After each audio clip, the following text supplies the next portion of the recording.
Hey, this is Dawn Reby, founder of Excellence in Analytics, and we're going to dive in. We're going to dive right in today, dealing with uncontrollable thoughts in law enforcement analytics, right? But first, we're going to start with our tip of the week for building analytical capacity. So, the question we're surfacing today is, what do you do when you find a potential crime pattern?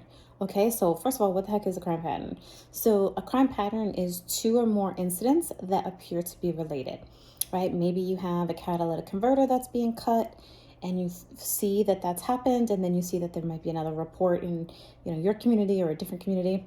Two or more reports, get to work. And so we're going to talk about exactly what to do when you have a crime series. So this could be, maybe you have a convenience store that's targeted, that's robbed in a very similar way that the modus operandi matches, right? And so what do we do? What do we do when we find a crime series? So that's the question of the day. That's the analytical question of the day. And then we're going to go ahead and dive into, how to really reduce those uncontrollable thoughts in law enforcement analytics. And they happen because I know I talk to many of you one-on-one and in groups, and we see all the time that these thoughts are kind of swirling around your head. Am I good enough? Am I doing enough? Nobody reads my stuff, like all the things, right? So we're going to talk about that today too. So let's get to this. So you've discovered a crime pattern. So what do you do? Now there's lots of training on how to actually do this, right? So there's tactical training through the IACA that I teach and some other great instructors teach. And then we also have this as part of our RG program where we will teach you tactical. And then Analyst has some free resources for you as well. And I'll put links to all of those resources below. But essentially, in the quick of it, what do you do when you find a crime series? Okay, well, the first thing you do is you go search for more things. You recognize that it's a series and you go ahead and you search for more activity. You search in your records management system. Don't search just by the report name, right? By the UCR or NIBRS code. Really just read your reports every day and start to be thinking about, was a catalytic converter stolen or attempted stolen, or let's say it was a burglary of a commercial building.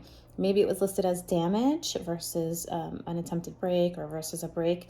Whatever it is, forget about the titles and just go read the reports. You should be doing that every day as an analyst anyway. And start to say what could be included, right? A little while from now, we're going to go and do a pattern finalization, pattern identification training with you all here. But for right now, just go find more reports in your own RMS system, right? That's number one. Number two, go down to roll call and get some information. Who do you guys know, right? Like, let's say there's the burglary series, right, of commercial businesses. Who do you know that meets this MO? What do you know? What are you seeing? What information is not in your reports? Ask questions, right? The third thing you want to do, so the first thing is search the heck out of your RMS system or your CAD system, your 911 system. The second thing you want to do is talk to people. Get out of your office. Go talk to the detectives. Go talk to patrol in roll call. Maybe talk to the commanding officer, the lieutenant who's in charge of patrol. Have some conversations. And number three, you really want to pull information in from area communities, because the reality is with crime series, the suspects, the criminals, are not saying, oops, can't go into your community. Like, they're just going where the opportunity exists. So having conversations with area communities. And so if you don't already have relationships with the other law enforcement analysts or detectives in your surrounding community, start there. Go find who you can talk to, write a list of them, figure out how to nurture that relationship.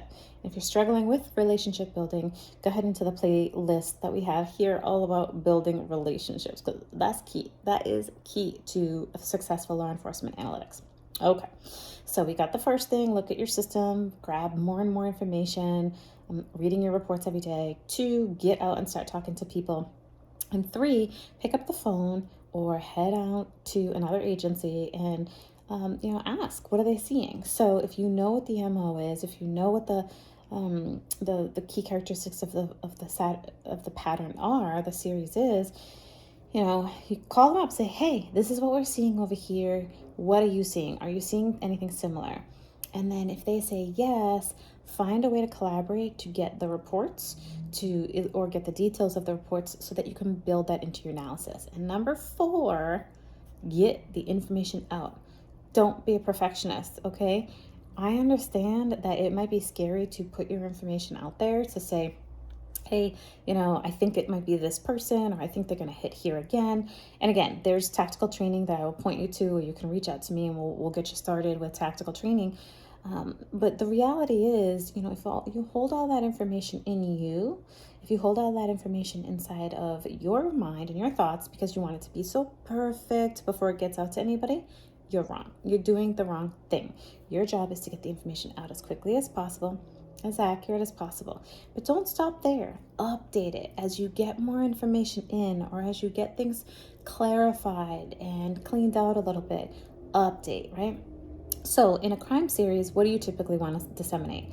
Well, if it's something like a burglary series, or that commercial burglary series, or robberies, or catalytic converters, or motor vehicle crimes, you want to throw together a map. Now, you don't need a fancy map. You just don't. I did one the other day in Google, right? I used Batch Geo or Geo Batch, one or the other. Google it, you'll find it.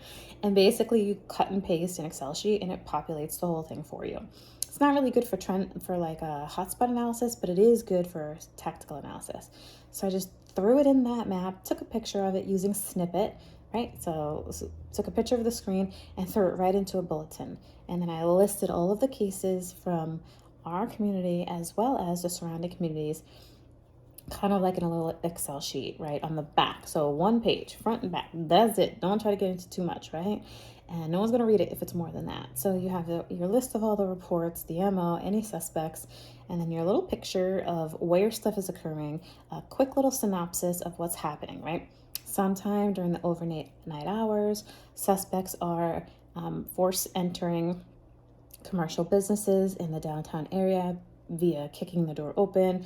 They're rummaging through all of the, cashier area, and they're stealing cash and lottery tickets.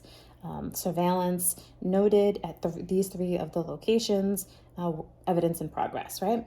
And so it's just kind of a quick little summary. But also, and this is key, so pay attention, get real close, pay attention, this is key. What you want to do is you want to identify who you think is going to be the next victim. Okay, and so there's a couple of very strategic ways that you can do that. If you don't already know how to do that, if you need help with tactical analysis, this is a key part of your role. If you need help with understanding tactical analyses, you can either take a course, like a one-off course, or you can get together with me and I will come up with a professional development plan just for you. And we will give you the training that you need to fill any gaps that you have. So we'll do an assessment of what you know and what you don't know, whether you're a crime analyst, an intel analyst, an operational analyst, whatever you are. We'll do the assessment, we'll figure out what you know, we'll figure out where the gaps exist, and we'll give you resources to fill those gaps. Because the reality is, like, great, if you say to them, hey, there's been commercial burglaries, who cares? Tell them where it's going to happen again. Your job is to prevent crime, right? And also, search your system for anyone that you think might be a suspect, any suspicious people in the area, anyone who's returned from prison, who's known for this MO, anyone who's suspected of this MO in your RMS system. So lots to do there. So that is the analyst tip of the week. And I know that we went a little bit longer on the analyst tip of the week, but as a supervisor of law enforcement analytics as well, you want to really ensure that your analysts have the skills they need to perform this kind of work. This is the kind of stuff that's going to help out your agency. So, moving on to these uncontrollable thoughts, because a lot of times, I see analysts, I see supervisors who I feel like they're never doing enough. They're constantly looking over their shoulder. They're constantly looking to see who likes the work that I'm doing, and do they even like me, and all that stuff, right? And so it's almost obsessive, right? It's almost these intrusive thoughts that you're feeling like are taking over. It's uncontrollable in a sense. You're like, oh, I don't know if I can do that because they'll think that I don't know what I'm talking about, or you just have these obsessive thoughts. You're overthinking, you're overanalyzing. And I get it. Our role is to analyze. But overanalyzing can be a challenge, right? And so when you worry, when you have these thoughts in your head, it's important to understand two things. It's important to understand, one, why you have these thoughts, and two, how to overcome them. So some of the key reasons why you might have some of these thoughts as a law enforcement analytical professional: you see images in law enforcement analytics that other people don't even know that you're seeing, right? Like, I remember a case where my daughter was about 3 years old, and she was so cute and sweet and laughing and giggling, right? And then I went to work, and I was looking at a case, an abuse case, and the child died, and I'm seeing this child on this cold silver slab, her little purple hands, just terrible, right? And so these thoughts kind of go through our heads, and I go home and I kiss my little pumpkin pie all over, right? But the reality is, these are things that are in our lives that are not in everyone else's lives. And often we don't get the resources that we need to really process what we're experiencing. So that could be a cause, the images that you see. Maybe you're even reliving past trauma, right? Maybe you're sitting there and you're reading a rape report and you're saying to yourself, this reminds me, like the detail that this victim is giving, and you're thinking, this reminds me of something in my own childhood, in my own adulthood, right? And so you're reliving some of your own trauma, right? Maybe your greatest fears are on repeat, right? So maybe you have kids, or maybe yourself, you're fearful, and so you have these fears that are just on repeat, like, oh, they're gonna, maybe you're working child porn, or maybe you're working some kind of investigative case, and you see how terrible it is out there for kids, and maybe an abuse case or whatever, and you start thinking, oh, is this going to happen to my kids? Is this going to happen to me? Is this going to happen to my family? Right? So it kind of becomes uncontrollable. I mean, we had civil unrest happening, and there were so many analysts who were like so afraid to go outside and to do the things that they do, right, in their personal lives, because of all the civil unrest. It was just overwhelming to have all this anger toward policing, when the analysts, even though many are not sworn, they are in fact part of this law enforcement culture. So they found themselves tugging back and forth between what their friends and family were saying about police and what they felt about police every day coming to the office. And a lot of analysts and supervisors are regularly trying to prove their value. And the fact behind that is, that's an uncontrollable you thing, right? When you're constantly trying to prove that you belong there, that you're of value. That could be a cause of some of this deep stress. And then, you know what? We are servers. And so a lot of times we won't tell anybody how we're feeling. We don't have anyone at home to talk about these cases with, right? We don't have, we kind of look at the officers sometimes and say, all right, well, they're worse, quote unquote, worse off than us because they were in the mess. We're just reading about it. So we don't talk to them. And so when we keep our thoughts around our stress a secret, they get bottled up and bottled up and bottled up. All right. So, certainly folks who have mental health, such as anxiety, OCD, other mental health challenges that they might be dealing with in that moment, we're talking about you, but we're also talking about the folks who are just dealing with the stresses every single day, these uncontrollable thoughts every single day. Okay. And so we can all benefit from different ways, right? Now you know the causes, and you're probably like, check. Those are some of my causes, right? But the reality is, whether you are suffering with mental health challenges or you're just challenged with these uncontrollable thoughts, like that's what's happening with you right now, there's a couple of tools that I have for you that can really help you get out of some of these uncontrollable thoughts. And if you like reading, you can head on over to our blog. I'll link everything in the notes below, but you can head on over to our blog and really digest some of this. But one of the ways that you can really manage, I suppose, or process some of these emotions is having a mindful practice, right? Being mindful when you're in the middle of a stressful situation is not gonna help, right? But having a practice of being mindful, that's like saying, like, I'm gonna lift 7 tons, or I'm gonna lift a 40-pound weight from here to way over there. and you just get up and go, I mean, you're going to have a hard time. But if you're working out every day, if you're walking from here to there every day, if you're progressing in the weights that you hold while you're walking from here to there, the 40 pounds, the 50 pounds, the 60 pounds won't seem as bad because you're regularly, mindfully doing this kind of work. So the same goes with mindfulness, right? It doesn't get rid of these thoughts, but it does set you up for a greater success when you can kind of build that foundation of response, right? That foundation of response. So it can help you switch up your thoughts, even if it's temporary. I am not saying forget about how you feel, because you gotta process this, right?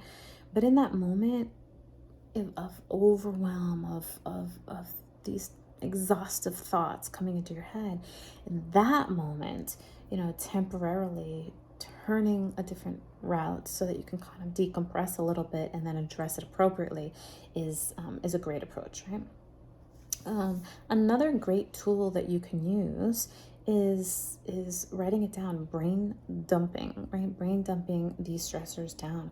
What is it that's sitting with you? Why do you think that is? Journal about it. Sit down and write about it, right?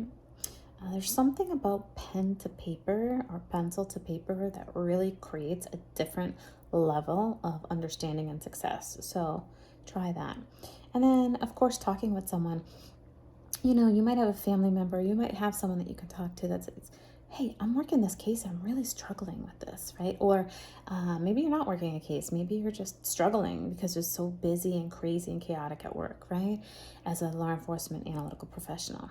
So talking with someone about it. And so that's actually what our coaching program is all about. Yeah, we're going to give you the skills. So we have our analyst program and our supervisor program, right? So if you're in the analyst program, you get all the technical skills that you need, as well as other things, right? And building confidence and so forth. And if you're in the supervisor program, you get all the supervisory skills that you need, how to build your unit, how to lead a team, all the things, right? But both of them have a component of this one-on-one coaching. And I was actually with a client yesterday, and he's phasing out of his second year. And I said, so what is it that I can do to continue to support you? And he says, these one-on-one opportunities that I have with you every month, I know that I can come to the table with something I'm struggling with that my family doesn't understand, that my work can't hear right now, or whatever it is. I know that I can come to the table and dissect it, right? And really figure out great solutions that create this work-life harmony that I'm looking for, right? That's life by design. And so I love that. I love that we have our monthly sessions.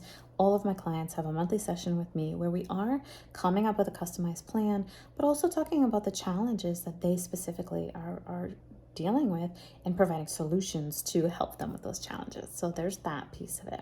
And then my little gift for everyone here today, if you're like, okay, I need to do something. I don't know what I need to do. I need to do something. And I don't know if I'm ready for coaching, but I am ready for something, right? I'm going to put a link to Mastering a Holistic Health Routine in the show notes here. So you can go ahead and click on that. And it's a pretty little download with some, it's free. It's a pretty download that you can read through some basic concepts of how to start taking really good care of yourself. And there's also an audio that goes with it. So that's my gift for you today. Okay, we are almost 20 minutes in, so we're going to end there. My hope for you is that you really became clear with, what you can, do when you find a crime series. And again, if you're looking for tactical training, reach out to me. It's part of our RG program for law enforcement analysts. Okay, so if you want to get in on that, reach out, let me know, and we'll get you in on that. And if you're interested in reading some of what we talked about today, go ahead and visit our website, which will be linked below for our blog, and then the Mastering a Holistic Health Routine training, I suppose, is available for you for free. Okay. All right. So on that note, we say this every single week. You are the CEO of your life, right? You are the CEO of analysis.